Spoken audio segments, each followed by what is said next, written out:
Hey there, everybody. New studio, new intro. I'm just here to remind you guys before you listen to today's episode, make sure you follow the show and subscribe wherever you listen. If you watch the show on YouTube, make sure you subscribe there, you comment, you like, and you share. Also, follow my social media, all of it, both Instagrams, my Twitter, follow it all. Your life is to be consumed by my life. Tell everybody that you know about me. Start conversations with the fact that the Smoking Simian is your favorite podcast. Bombard everyone that you know and love with the Smoking Simian. Send them links day in and day out of my show, of the episodes, of my posts. Get thrown out of your house because the only thing that you care about is the Smoking Simian. Do it. Enjoy today's episode. Bye-bye. Hey there, everybody. Good morning, and thank you for tuning in. Happy post-Juneteenth, and also happy Father's Day. Very important, both of those holidays, but you notice that on Father's Day, dads usually get the short end of the stick, right? Dads, they end up not caring about birthdays or any of that. It's almost like those years of repressed feeling and doing a task that they don't enjoy, but to feed the people that they know that they love, right? I'm not dissing dads. Dads do what the fuck they have to do to become a dad. I mean, Jesus Christ, I'm 25, and that shit still scares the fuck out of me. To become a dad? Oof. That's a lot of pressure, and I've spoken about that on here. It's hard to be a fucking dad. And it's even harder being a dad when you're doing something to pay the bills that necessarily isn't something you want to do, right? You're working already and you don't really have any leeway, right? When you're still a non-parent, what is that called, right? There's no, I don't know. When you don't have kids, you can do whatever the fuck you want, essentially. Like literally whatever you want. You can switch jobs. You can jump into new things. You can do whatever you want. And then you always hear about it. We had kids, and that was it. Dad got a job, and I stopped doing the music, and so did your father, and that was it. We settled down. We took care of you kids. We got good jobs because we went back to school. We worked, and that was it. And meanwhile, Dad is toiling. Pop is working. He's working hard. And so's Mom. But, it doesn't matter percentages, equal, whatever. Both parents, if they're doing a good job, they're working hard. Both to earn and to be in their kids' lives. So that doesn't matter. The percentages or whatever, I'm sure there's, you know what I'm saying. But traditionally, and this is obviously changing, but traditionally the man is the guy. The man is the breadwinner. He's got to work. He's got to put food on the table. You can't have a dad who's trying to be an artist. You can, and I don't. I'm speaking in generalizations right now, but most dads stop caring about holidays and all that stuff because they're the motherfuckers who fund it. They're the ones who fund it a lot of the time, right? They're the ones who got to hear about the shit. And the shit that their kids want and how much money it's going to cost and how much overtime they're going to have to work, and it's just grinding just in their head, and they're getting God, and they just got to work through that shit. They got to do it. They got to work, and they can talk about it, and they can and have better outlooks on it and that whole thing. But historically, again, this is changing. Good thing. Historically, though, men. They put their nose to the grindstone and they do what has to be done. That's the definition of a man. Doing what the fuck has to be done. Whatever the situation is, if there's something that has to be done, then you have to do it as a man. If nothing has to be done, then you can either create something that has to be done and hope you stick to it, depending on the person you are, or you just do nothing all the time, which men love. That's all a man wants, is to do nothing. Right? Father's Day, just leave. So I work with all women, right? Leave dad alone. Leave Pop alone. All the women that I work with, and they're great, and I love them. They're phenomenal. They're all very, very nice. And some of them happen to be moms. And they're all trying to get the day off to be with dad. Well, if dad is anything like the guy that I've described, a very common man, then he would love it if you would work all day. If you would just go to work all day, that wouldn't be bad. Then you got to factor in the kids, though, right? But at least he's got one. He's got one piece out of the fucking equation. It's Father's Day. Drop off whatever stupid fucking gifts you guys want to give me. Thanks for the mug. I'll shit in that when I'm stuck in the woods. Thanks for the fucking whatever. The slippers, the thermos. Well, you know what I'm saying? And gifts, you know how I feel about gifts. Gifts are, they should be like a spontaneous, hey, I got you something. I was thinking of you. Here's a gift. The fact that we have like days designated to give gifts to people. I mean, it's nothing. It has to be a marketing scheme. I can't help but think. I'm talking about all holidays. All holidays that require you to gift people something, which is a lot of them. At least the major ones, right? The big important ones. Well, not even necessarily most important.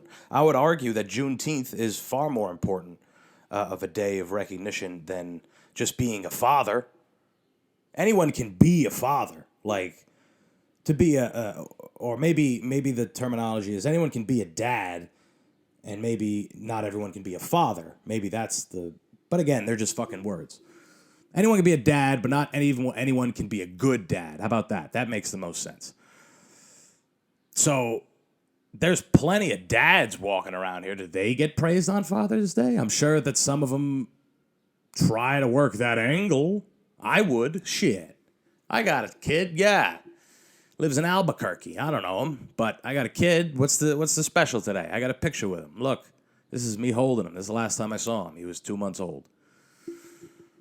First and last time I saw him. But I'm a dad. Get me something. But like I said, all the women I work with, we want to get the day off. We want to hang out with dad. I don't know if dad wants that. He wants you to get the fuck out of the house. Thanks for the shit. Go to work. Go hang out with your ladies. Not all of them. This isn't all men, right? I hope you guys know this isn't every man. But it's the stigma, right? It's the classic dad. I'm thinking of a dad, a guy who's middle-aged. I'm not thinking of a young dad, right? I'm not thinking of a young couple. I'm thinking of a dad who's been a dad 3 times over for years and years. He's got 3 kids, and his oldest kid is 25. His youngest kid is fucking, he's got two younger ones than that. Like, he's been a fucking dad. That guy wants no part of any celebration of any kind except for the ones that he particularly likes. The ones that he particularly chooses. All right, we're having a Super Bowl party because I like to eat and drink, and that gives me an excuse to bring all my buddies over and we can watch a fucking football game. And yeah, sure, you can have your friends. This is him talking to the wife. You can have your friends come over. You guys can, mix cocktails and drink wine and ask stupid questions about the game that we've all answered a million times. And they can bring their kids and they can run around and they can break shit in our house. I don't care. This day is the day that we're going to have a good time. I don't care about Father's Day. I want emptiness. Again, dads, men, all they want is enough money to one day sit back and not do a motherfucking thing. Because so much is expected of us. Especially as a dad, especially as a parent, just in general, right? So much is expected of mothers as well. I don't have as good of a viewpoint on being a mother. I don't have a good viewpoint of being a father, but I do have a viewpoint of being a man. So, my point is that Father's Day is important to non-fathers. Right? Or maybe even young fathers. But dads who've been dads for a long time, they want to pick when the celebration happens. Oh, happy Father's Day. I get to eat burnt toast made from my 6-year-old. 6-year-old, 45-year-old dad? I don't know. Yeah, I guess you could do that. My dad was pretty old when my brother was 6, right? My dad might have even been fucking 50. Who knows? He'd be He'd be older than that. But whatever. Doesn't fucking matter. Happy Father's Day. I hope I communicated that to you guys very well. You know, it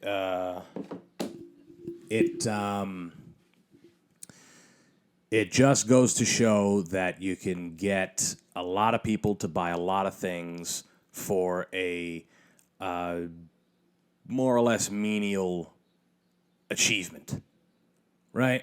And again, those holidays where there's gifts, it's very much, it's not based on anything, right? It's not based on it. Really, Mother's Day and Father's Day are the only days of achievement where you get gifts. All the other times, I mean, Valentine's Day, you get gifts even if you guys started dating a week before Valentine's Day. That just gives you a reason to go ahead. I don't know. That's an achievement, right? So I guess, so there's three holidays with minimal achievement levels just rewarded. Here you go. You shot your load in that woman, and she had your offspring. Here's a tie. All right, here you go. You two fucked. Have some gifts. Have a dessert on the house. You know, and then the other ones, Christmas, Halloween, Thanksgiving, 4th of July. 4th of July, I guess there's gifting involved. You got to bring food. Easter, there's another big gift one. Those are just celebrations of just days, right? And it's weird. They're all just, and then you got the weird ones in between. Another one I always make fun of is Black Friday. Like, that's just a day that they chose to have everybody spend a bunch of money.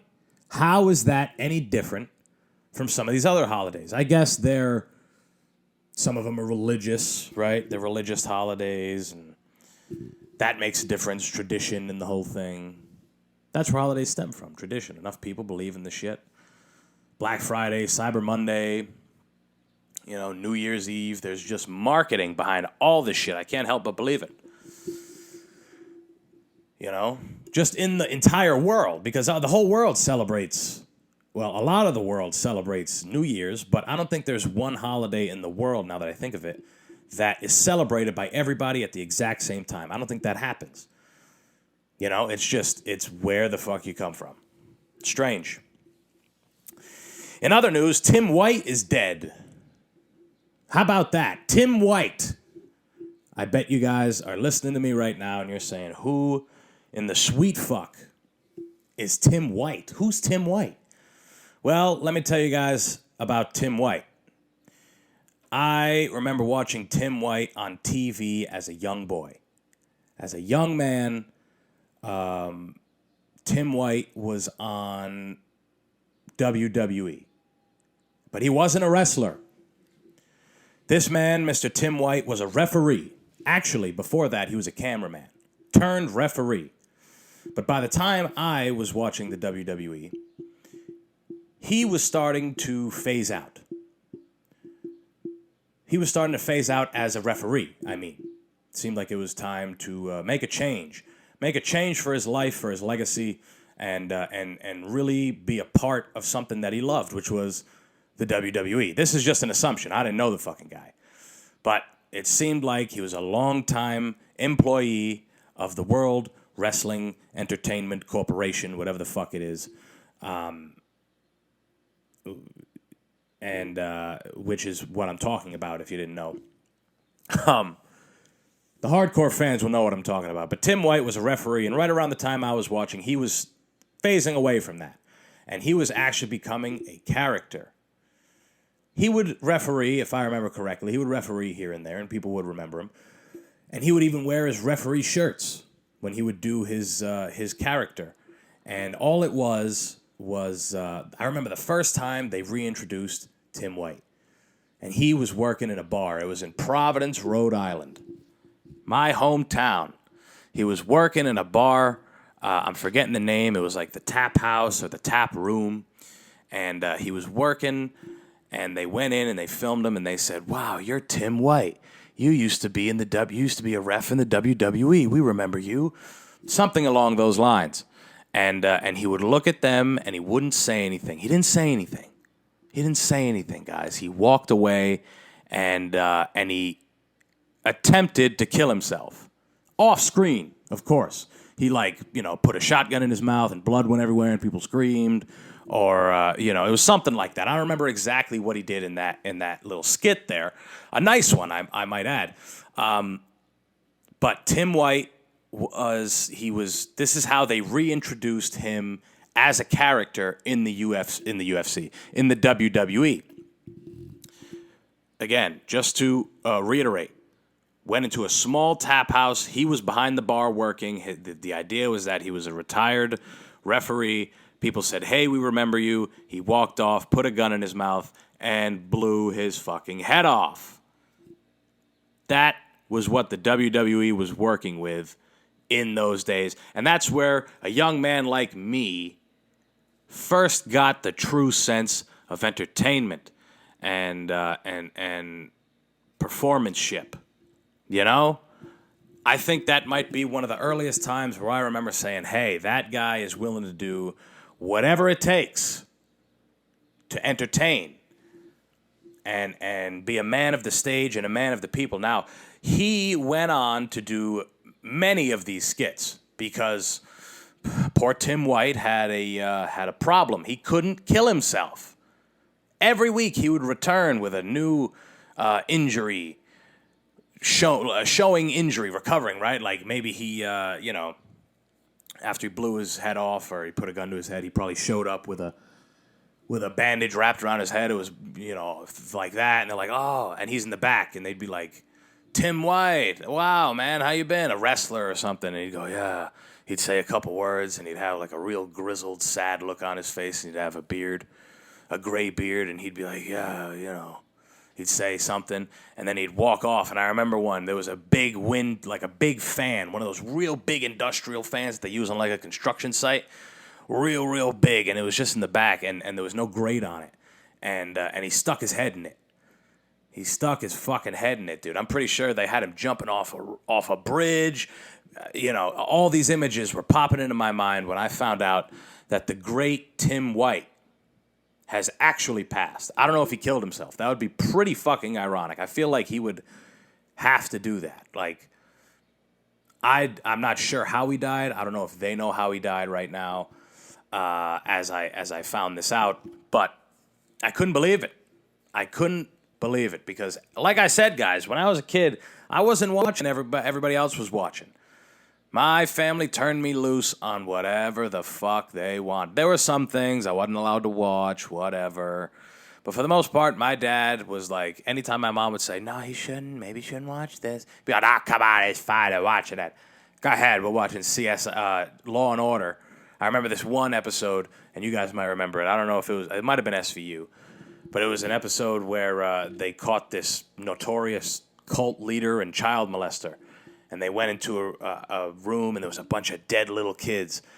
And they were just putting the lights on them, and they were like, oh, my God, this is terrible. What is this? And whatever. And then eventually they get the guy later on. But I remember my dad looking at me like, is this okay? And I'm like, yeah. But in my head, I'm like, oh God, dead kids. I go to school with a bunch of kids. This is crazy. But on the outside, be a man, goddammit. Yes, this is good. I already had that implanted in me. I already had it as a young man. Hey, get that motherfucking shit together. Look at the dead kids. Look at them. It's only a show. It's fake. You should know that. You should know it. And I'm not talking about like I was, 5 years old in my dad's lap watching dead kids. I was, I remember it vividly in the old house, and we didn't move to North Providence until I was 12.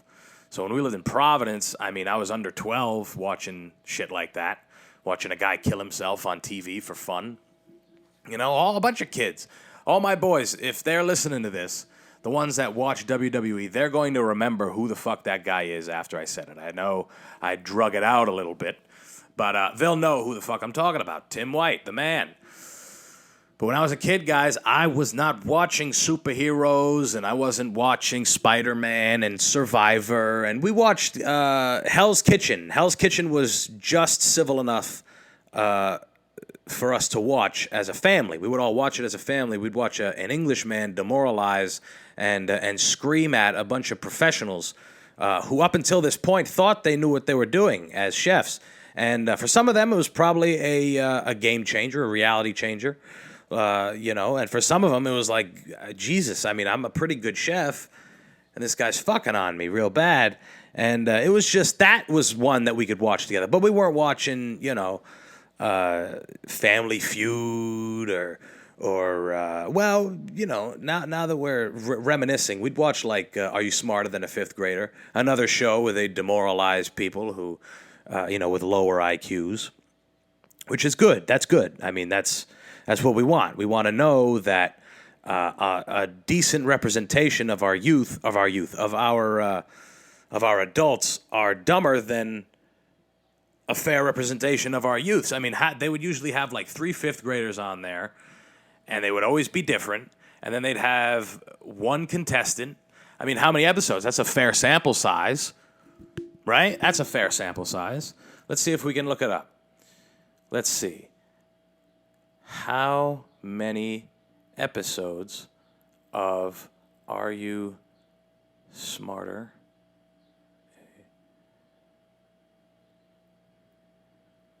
Let's see if we can find this. Sorry for the dead air, people. This is important. 98. 98 episodes on Fox and 20 episodes on Nickelodeon. So that puts us at 118 episodes. 118 episodes, so that's 118 contestants. If there was only one at a time. I don't even remember if there was one at a time. I feel like some episodes they'd have 2. But it doesn't matter. We don't need to get in the numbers. It is just good. We need shows like that. Not like don't forget the lyrics, or do you remember the lyrics, or whatever that is. That's okay, you didn't know a song. That's fine. Not everyone likes music. But when you're going up against 5th graders and you're an adult and you're losing, I think it's important for us to see shows like that. So we would watch that. We watch Hell's Kitchen. But the other things that I was allowed to watch on my own, literally on my own. I was watching WWE. I was a huge fan of pro wrestling. And in those days, like I said, real raunchy, real crazy gimmicks, real sexuality going on too. A lot of women wearing nothing, having bra and panty matches on beds. This is crazy. I was allowed to watch. I don't know if I was allowed to, but I was. I was watching it. I guess I was allowed to. Free reign. That's what I said. I guess I was referring more to the internet because that's when things got crazy. When we first got a computer in the house that I could use while my mom wasn't on the phone, I could go down there, and it was in the basement. My dad would be at work, and my mom wouldn't have to, bother with me saying I'm bored and this and that. After a while, they'd be like, all right, get off the fucking thing. But a lot of the times, I could just fuck around on that laptop, go on crazy websites. I used to hang around with this Dominican kid named Steven Rodriguez, and he had all the inside scoop on all the crazy shit, Monster.com and all these fucked up sites where you could see vaginas and, balls with fucking warts and hair and shit all over, just fucked up things. Plus YouTube. YouTube was a little freer back in those days. Still pretty free now, but even more so in those days. YouTube was still, newer. Far newer than it is now. But I had free reign, man. I very much so had free reign, and I could, plus the shit that my parents or my dad specifically put on me or put me on to, like Bruce Lee. I'm watching Bruce Lee beat people the fuck up, fuck them all up, and, by the 10s and 20s, he's just fucking people up with nunchucks, and I'm watching, the black co-star in the movie, fucking all these white women are laying down with white women with their titties out. Come on, it's awesome. I'm watching Bloodsport. I'm watching all the fighting movies. There were some things where they'd be like, all right, you can't watch this. Real sexually explicit stuff. But some titties, some titties at 7 years old, it's fine. Some titties at 7 years old on a TV is okay. It's okay, guys. It is. It has to be okay. I mean, you were sucking on them not that long ago. just so many years ago. I know it feels like an eternity as a 7-year-old, the last time you sucked titties, but when it all gets into perspective, when you're a 25-year-old man and you're 7, and you compare the time between 5 and, or when are you sucking on titties? When you're like, months old. Okay, 7 years ain't shit. 7 years ain't shit, motherfucker. It's, or 6.5 years, whatever it is. So at 7, you can still be connected to some titties. It's fine. It's not bad at all. Now, it's getting dark. I tried to time this so that I wouldn't have to turn that god-awful light on me because I look like a dad, right? I look like a rundown bum right now. I'm getting a haircut this week. This week I have a wedding. Caroline's coming by. I'm going to a wedding with Caroline. Gonna get to hang out, go to Six Flags. Six Flags is gonna be nice. Another very fun place. Give myself a nice heart attack. I need a good heart attack. I haven't been on roller coasters like that in a minute, but we're gonna have a whole fucking day. It's all paid for by the good old Mohegan Sun, baby. You guys know how much I love Mohegan Sun.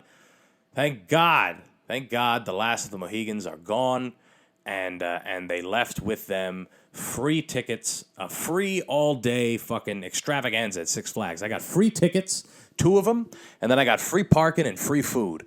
Come on, brother. Come on, brother. It doesn't get much better than that. Now, give me 1 second. I'm going to turn the lights on.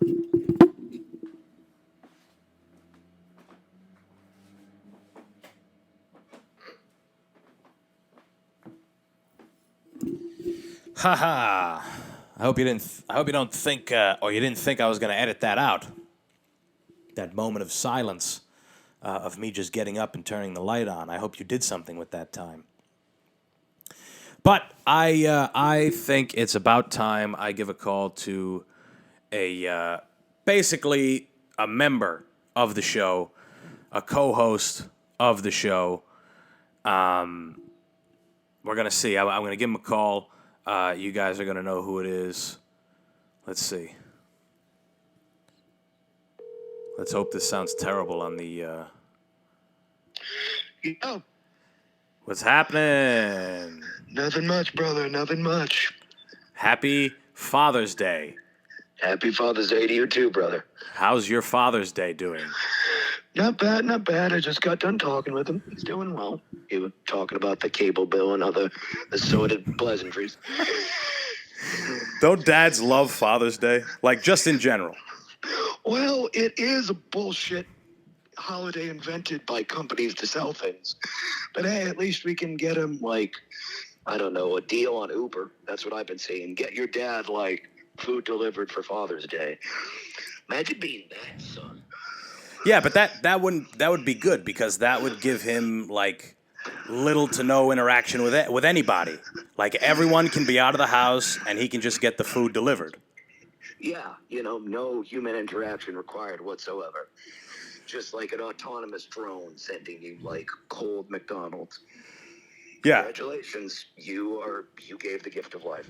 Right. I think that's actually a pretty solid idea. But,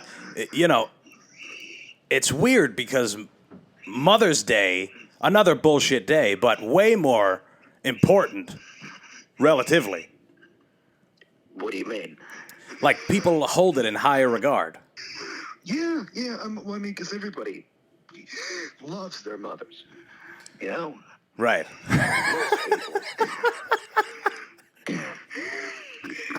Like, one of them is an obligation. The other's like, oh, I love you. Right. Yeah. That's the thing. Like you won't mind. Like, you won't even have a second thought to go out and have a thoughtful, like, take an hour to really think about something that your mother would like.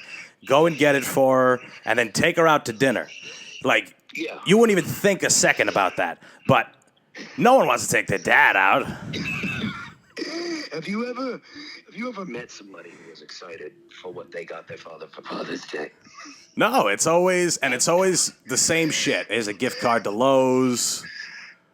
Here's a hat, like. Here's a hat that says Boston Celtics. You don't even take half the amount of time that you would when you go to get your mom something. Never. No. Never. Why would you? Who needs it? That's right. That's right. But I mean, hey, we need holidays like this. These are the ones that drive our economy. We need these days. Well, yeah, these days are artificially created so as to prop up demand so that we can keep buying things, which is the real important part of modern American life. Buying things. You just gotta keep consuming. And producing. That's important too. That's the other side. Too. Now, what do we produce anymore? What do we produce? Or facilitating production. Facilitating the production of content, yes. Of anything. Of even, of the trinkets that we buy Dad. Of that tie that your father will never wear. Because he's a garbage man. Yeah. Of that Taiwanese Boston Celtics champions 22 hat that's going to be tossed in a landfill. Buy it. Right. And to the other side, fucking make it too. Make it. Come on, kid. Get to work. You're taking far too long. It's a shirt. Come on. You just got to make 1,000 more of them before your lunch break. First lunch in 3 days. What else? What else is going on? You've been murder, death, killing it up, which is nice. The people like that. The people, really. All 6 of us. All 6 of the listeners of the Smoking Simian love when I come on the podcast. Yes, especially on the audio. 2 bars of T-Mobile service. T-Mobile, it kind of works. So, how's the new regime at the job? Speaking of Casarinos. Speaking of regime change in foreign countries, they're doing well. Things aren't bad. I work there a couple days a week, busting plates. How are regime changes in other countries, by the way? I haven't... Well, they usually lead to coups and dictators and genocides and the mass murder of political prisoners and record profits. But as of recent, are there any as of recent that should be noted? Well, the Russians are trying to violently annex Ukraine, and that's been on the news. That's really? Yeah. I haven't heard. No, because there's been 8 social media trends after that. Do you remember Yanny and Laurel? No, that was a good one. But no, the violent annexation of Ukraine by Russia. Thousands are dying, but billions are being sold in arms. Billions. Well, that's good. Yeah, at least the defense contractors are doing well. Right. Hey, somebody's got to do well. Look. Russian teenagers just conscripted into a war that they don't want to fight. But hey, at least we can send them pallets full of guns and anti-tank missiles and Scud missiles and all that. Right. Because, what's a war without any of those things? What is a human war without a senseless waste of human life and record profits for people? Yeah, people undermine how good a nice, hot, steamy war. Yeah. What it can do for a country whose prices are actually whose gas prices are around $5 a gallon right now. Yeah, apparently everything's getting more expensive, huh? And I think that all this wokeness of trying to stop war and find a higher consciousness of humanity so that we don't need to fight wars, I think it's really undermining the upside potential that a war could play for us right now. Have you ever considered that war has a cleansing belief? Says me, a fat American thousands of miles away from any actual combat. That's right. Yeah. So higher consciousness, huh? What's that nonsense? If you eat enough portobellos, you find it. That's what they say. Sorry. If you can hear that annoyingly in the background for all your listeners, I'm playing with my dog at the same time because I care and put effort into this guest appearance over the phone. Right. Kobe, shh. Hi, Kobe. Well, listen, I'm going to let you go. I want... Brother, we have 20 more minutes. I was promised 20 minutes of airtime. No. I said I'm calling you in 20 minutes. Oh.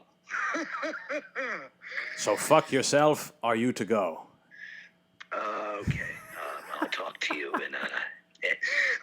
in a couple days. 3 years.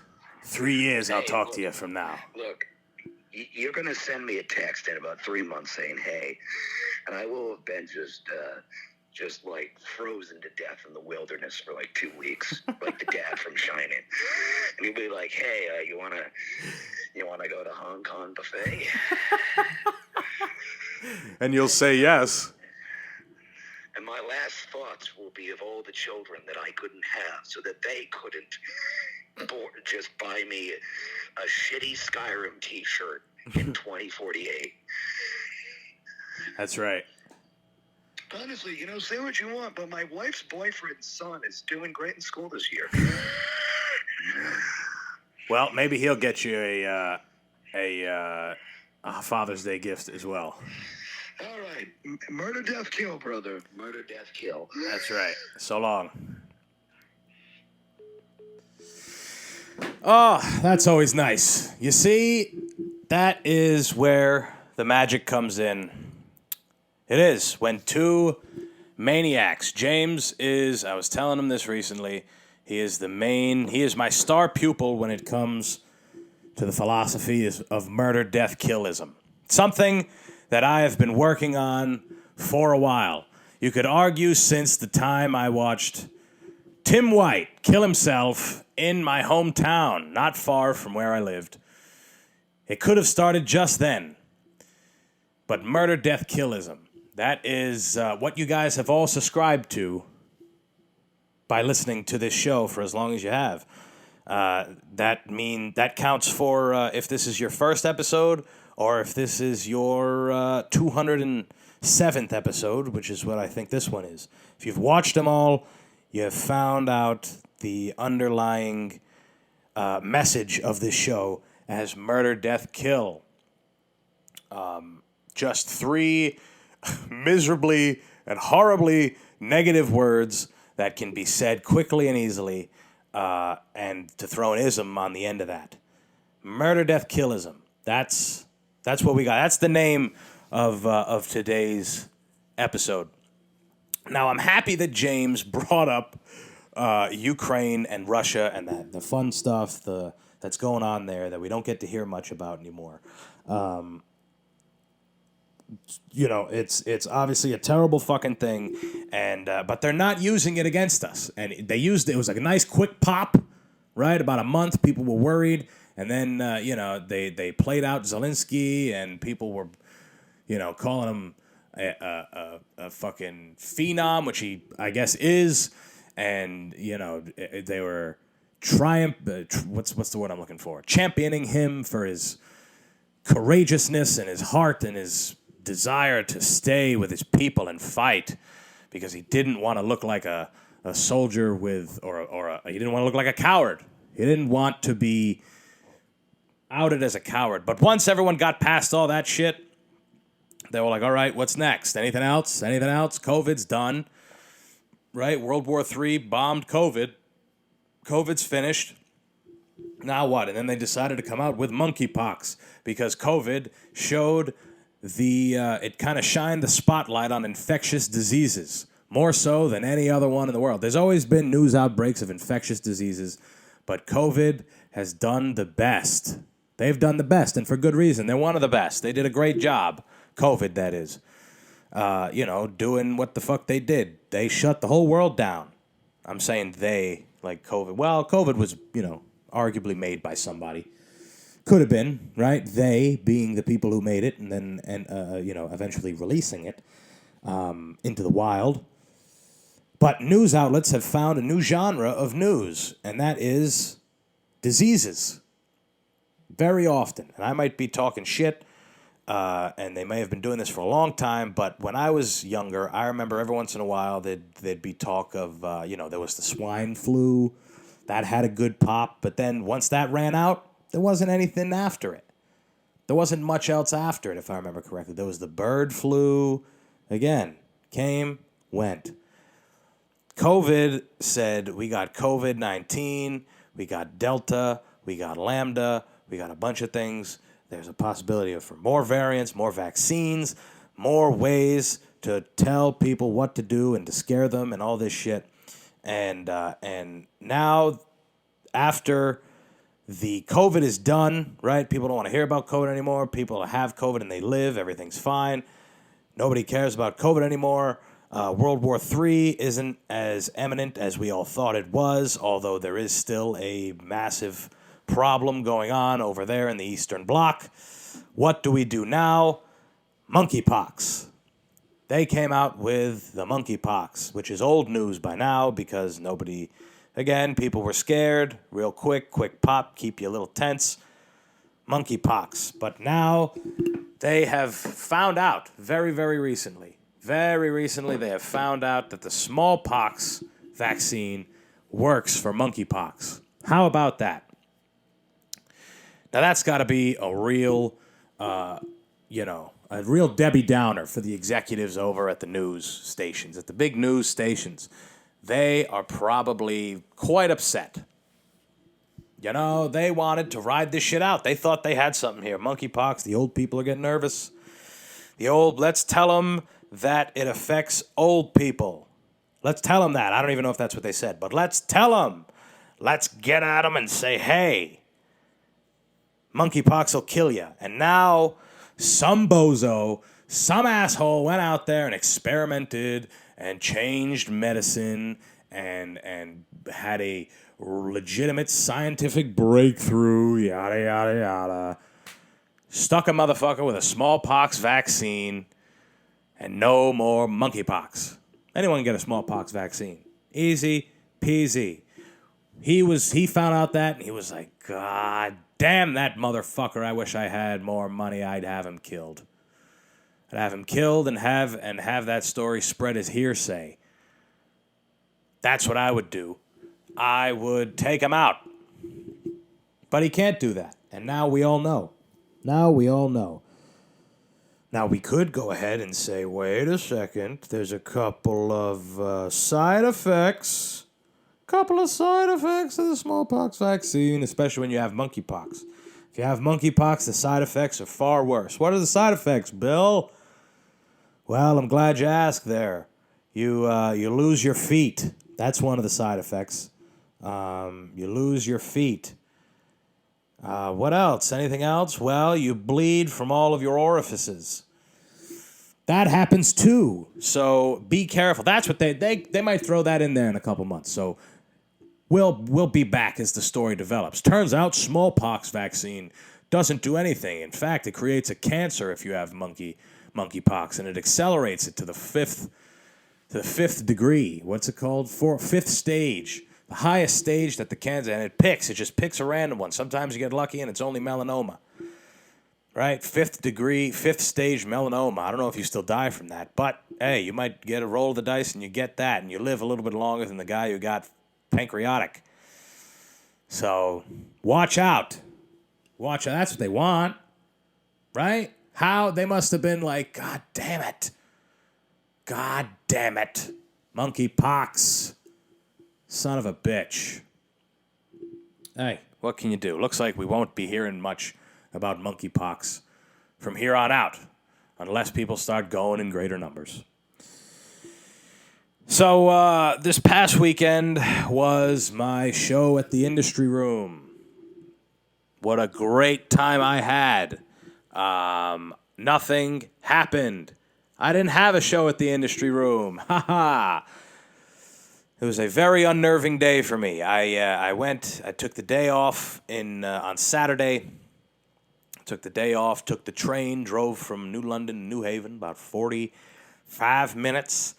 Actually, it was from Groton, so it was closer to an hour because I had to stop in Groton to pick up my suit, then drop it off to dry clean.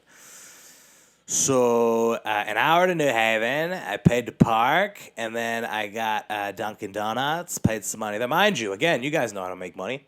So I did all this, and because I'm like, hey, fuck it, this is a good day. We're going to be good. And I got on the train, 2 hours, solid 2 hours, kids crying and screaming. You know, people on the phone, people doing all kinds of fun things that I love.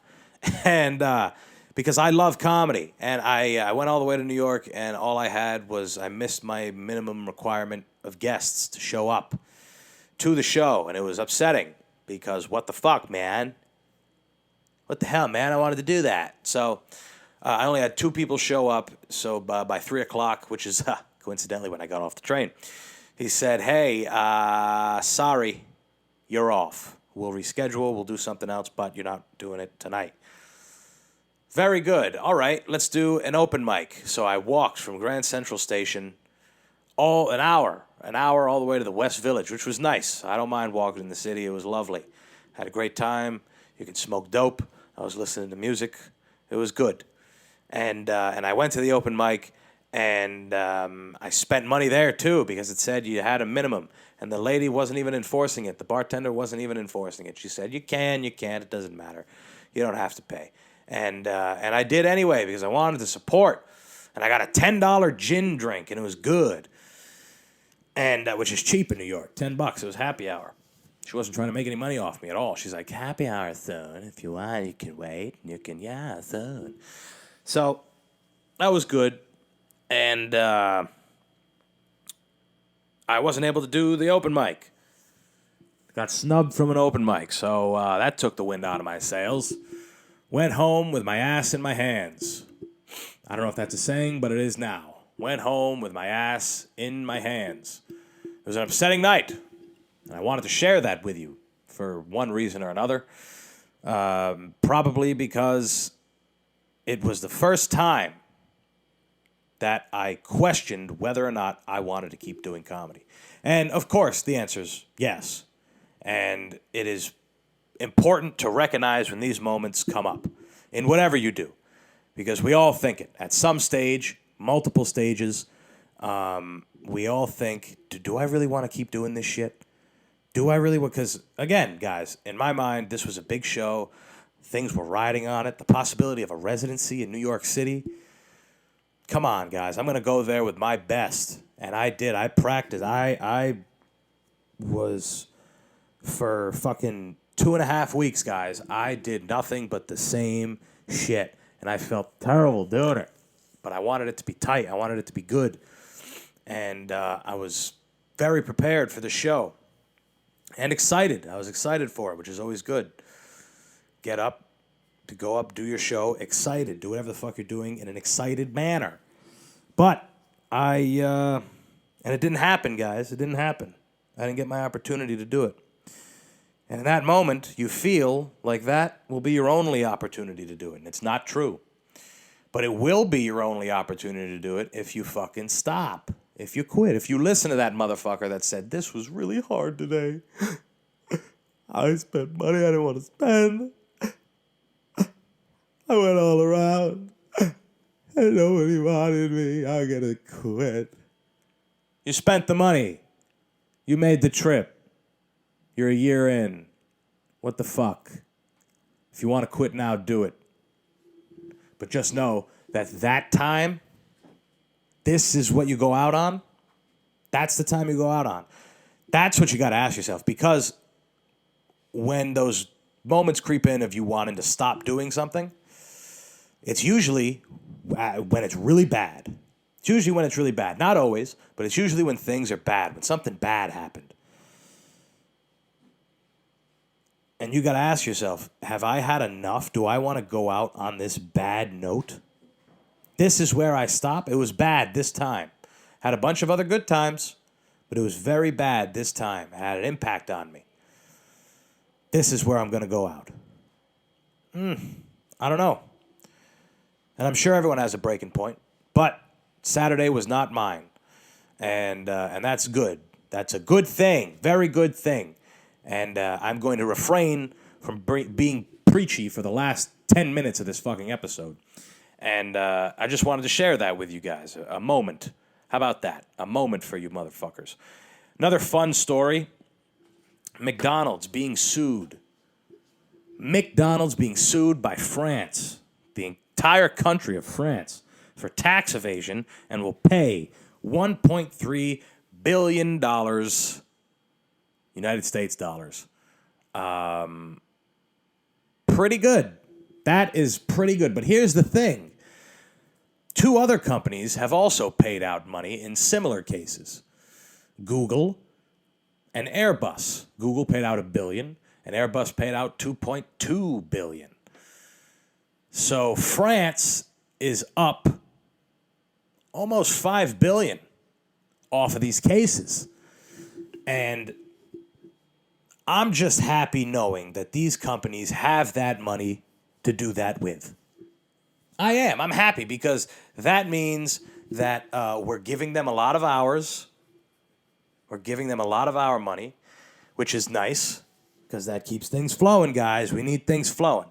This is what you guys don't understand. If y'all want to still be able to eat and drink and live in excess and have a lot of money and make money, if you want all this shit to keep rolling, then that's what we want, guys. We want big corporations in a position of such power that they can settle lawsuits with figures like $1 billion. Right? What's that? That's 9 figures? Right? That's more. 10, right? Because $1 million is 7 figures. 10 million, 8. Yeah, so 10. 10 figures, guys. Like water. Like water. Billions served, it says. On McDonald's. Billions. Any other food establishment in history that has served billions of people? Billions. McDonald's. That's them. They've served billions of people. They can afford to pay the country of France $1.3 billion. And mind you, this is how you stand on some shit. This is how you know you got a good lawyer, a good corporate lawyer. The corporate lawyers are the money makers. The corporate lawyers are the ones who are in it for the cash. They're in it for the cash. They want the big money. They want the big cases. They want to save the true pillars of this country, the corporations. If you're a McDonald's lawyer, oh my God. My goodness. The killing a cigarette a Marlboro's lawyer probably has or makes. My God. It's like a prize fight. It's like a prize fight. There's money getting thrown around like water. If you get into law and you do anything, like anything other than become a corporate lawyer, if you have some higher calling to help keep crime off the streets, I don't want to hear that. If you want to be a public defendant because you want to help out the little guy, I don't want to hear that either. I don't want to hear it. If you want to help mend the broken relationships of a divorce by divvying up money, I don't want to hear it. You better become a corporate lawyer. If I hear anything other than if you're in law school and you tell me you want to be a criminal lawyer, get the fuck away from me. I only hang out with corporate lawyers. That was James on the phone, by the way, who's going to be a public defendant, and I'm sure he's going to love all that. But corporate lawyers, they are the ones. And this is how you know that they had a good one, right? Let me see. Where did it say? McDonald's said that this settlement is not admission of tax evasion. That's awesome. Here's fuck you money. Get the fuck out of my face, France. We didn't do shit. Get the fuck out of my face. Here's 1.3 billion. I wiped my ass with that. We served that many people yesterday. Buying fucking $20 meals. Eat my fucking ass, France. We didn't do shit. That's the mob right there, baby. We didn't do nothing. Here's some change. We didn't do fucking nothing. What'd you see? Nothing? Okay. Here you go. Here's another one. Get the fuck out of here. Here's $1 billion, France. Tax evasion. It's also saying something about the corporate, the finance department of these major conglomerates like Google, like Airbus, like McDonald's. Maybe they think it's as easy to evade taxes as a monstrous corporation in the United States and in other money hubs like Dubai and Switzerland and Singapore and all these places where you can evade taxes. And all these loopholes just in the United States where you can evade taxes as a major corporation. Maybe they think in France it's just as easy. Maybe they're getting confused. Maybe they fudged the numbers just a hair. And they said, oh no, those are the French tax returns. We fucked up. Give us those back. You guys probably think we're doing some fucked up shit. Well, you guys have no idea how shit works in the United States, which is, of course, our biggest market. Or one of, you know? I mean, France, you guys love it here, but I mean, Christ, you see those motherfuckers walking around in America. There's McDonald's. They need those McDonald's. You think we wanted to put all those there? They need that shit. God damn. But yeah, give us those papers back, because you're going to think we did. What? What? We're going to court? Here's $1 billion, okay? Give that to your fucking hairy people, smelly, eat your fucking cheese. Fuck you guys. We don't care. Here's $1 billion. Get out of my fucking face. Those are the American tax filings. We're supposed to give that to them. We're well within the law there. I know they owe us money. I know that's not how it works in France. We fucked up. It's okay.